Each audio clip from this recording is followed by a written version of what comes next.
지금 조기 대선이 확정된 거는 아닙니다만, 그리고 뭐 권영세 비대위원장 같은 경우는 조기 대선을 전제로 한 여론조사 잘못됐다, 뭐 중단해야 된다 이런 말까지 했습니다만, 그럼에도 불구하고 좀 차기 주자들에 대한 관심은 좀 생겨나는 것 같은데, 특히 최근에 보면 이재명 대표의 뭐 세계관이 달라졌다라고 할 정도로 뭐 중도 실용주의 노선을 좀 걷는 듯한 멘트를 좀 많이 했어요.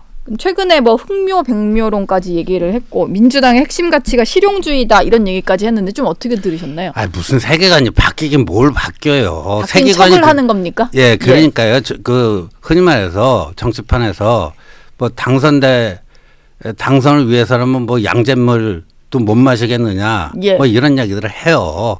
그러니까 지금 아뜨거 한 거죠.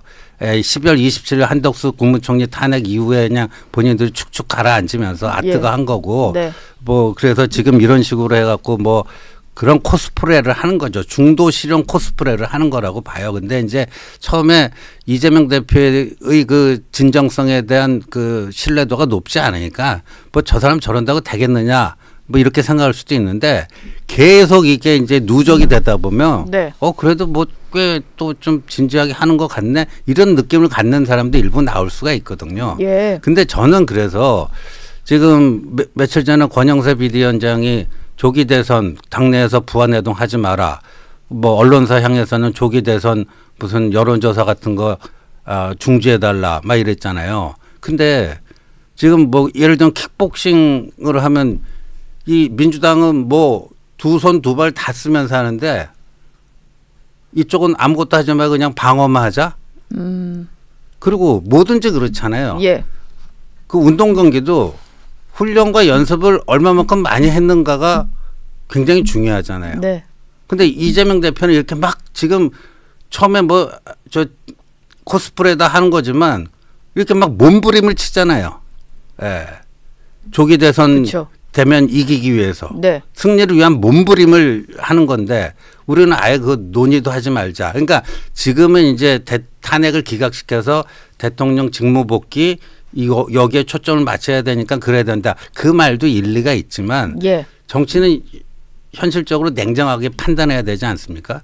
자칫 잘못하다가 이 조기 대선 준비나 뭐 이런 게 전혀 안 된 상태에서 탄핵이 그 결정이 되면 그냥 어버버버 하면서 그냥 대비 없이 당할 수는 없으니까.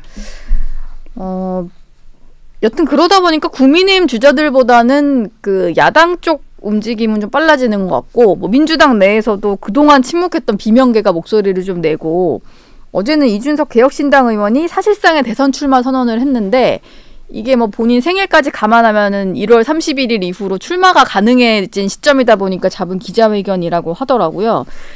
근데 만약에 조기 대선을 하게 되면 이준석 의원의 어떤 캐스팅 보터로서의 역할이 좀 중요할 것 같은데, 지금은 계속 단일화는 하지 않는다, 뭐 이런 얘기를 좀 하거든요. 이 나중에는 여야 후보들 중에 어떤 사람들의 좀 영향이 더 있을 거라고 보세요? 아무래도 이준석 의원은 이제 저희 당 같이 하다가 나갔으니까 그 개혁신당은 어떻게 보면 저희 당의 지류라고 볼 수도 있죠. 보수 쪽에 더 뿌리가 있으니까. 그리고 나가게 된 계기가 이제 윤 대통령과의 불화가 원인이었잖아요. 그래서 저는 이제 이준석 의원은 지금 뭐 본인이 어제 뭐 홍대 앞에서 사실상 출마 선언을 하면서 절대 단일화는 없다. 근데 그게 오히려 저한테는 거꾸로 들려요. 할 수도 있다, 이렇게. 만약에 조기 대선이 이루어지고 이준석 의원이 생각하는 뭐 그 세대 교체 이런 그 흐름이 국민의힘 내에서도 나타나면 같이 연대 못할 게 없죠. 그리고 지금 개혁신당도 뭐 또 당권 싸움으로 뭐 거의 시끄럽죠. 시끄럽잖아요. 뭐 이준석 의원한테 뭐 윤 대통령 같다 뭐 이런 얘기까지 하니까. 그러니까 지금 그런 상황이기 때문에 뭐 일단은 뭐 탄핵 심판의 결과가 제일 중요합니다만, 뭐 이준석 의원이 본가로 돌아올 시간이 가까워지고 있다, 저는 그렇게 봅니다. 본가로 뭐 당을 합당한다는 얘기인가요? 아니면 연대한다 뭐 이 정도로? 뭐 그 구체적인 형태까지 모르겠지만, 이준석 의원은 뭐 이 당에서 그래도 그 20대 후반부터 굉장히 오랜 기간 네. 여기서 정치를 배우고 잔뼈가 굵었잖아요. 우상호 전 민주당 의원이 이런 평가를 했는데 지금 여러 가지 여론조사에 등장하는 여권 후보들 중에 김문수 장관이 만약에 된다면 김문수 장관 상대하는 게 가장 쉽고 오세훈 서울시장이 제일 어렵고 그리고 한동훈 전 대표에 대해서는 아깝다 이런 평가를 했더라고요. 김문수 장관 그 지지율에 대해서는 저는 이거는 분명한 것 같은데 그거는 김문수 장관은 지금 그 대선 후보 지지율 거기서는 독립 변수라기보다는 종속 변수다. 종속 변수. 뭐의 종속 변수냐면 윤 대통령의 종속 변수다. 그러니까 김문수 장관 지지율은 윤 대통령에 대한 여러 가지 애틋한 인간적 안타까움, 그 연민의 정, 이런 것들이 김문수 장관에게 투영되는 것이다. 예. 그러면은 정말로 조기 대선이 치러지길 바란다기보다는 대통령을 좀 지지하는 마음에서 그나마 지금 후보군으로 나오는 사람 중에는 김문수 장관을 지지하는 그런 마음일 수 있겠네요. 네, 저는 그렇다고 봅니다. 그래서 그게 이제 그런 대중적 저희 당 전통 지지층의 그런 대중적 감정이 지금 투영된 거라고 보고. 네. 근데 이제 만약에 조기 대선 국면으로 가게 되면 그게 또 어떻게 요동칠지 그건 알 수가 없죠. 그 연휴 기간 지나서 주말 동안에 또 하나 나온 소식인데 언더 73이라고. 네. 이게 언더 73이 뭐냐 무슨 어디 무슨 카페 이름인가 이랬는데. 한동훈 대표가 1973년생이니까 고 이하래입니다. 네. 고 이하들만 모여서 해야 되는 유튜브 계정인가요, 이게? 네, 저 같은 사람은 끼지도 못해요. 네. 이게 지금 어떤 목적을 가지고 어떤 사람들이 모였는지가 좀 궁금한데 일단 박상수 전 대변인 같이 대표 한동훈 측 인사들이 좀 참여한 젊은 분들의 어떤 유튜브라고 하니까 이걸 통해서 뭔가 한동훈 전 대표가 좀 활동을 재개하는 게 아닐까 이런 관측들이 나와서요. 그 한동훈 대표의 그 활동 재개 차원에서 나온 게 아니고요. 정확한 걸 말씀드리면 저도 이제 이 얘기를 들었어요. 그 박상수 변호사, 유재하 변호사 이런 친구들이 이제 중심이 돼서 이런 목소리 한번 내보려고 하는데 어떻게 생각하십니까? 저한테도 묻더라고요. 너무 좋지 않느냐.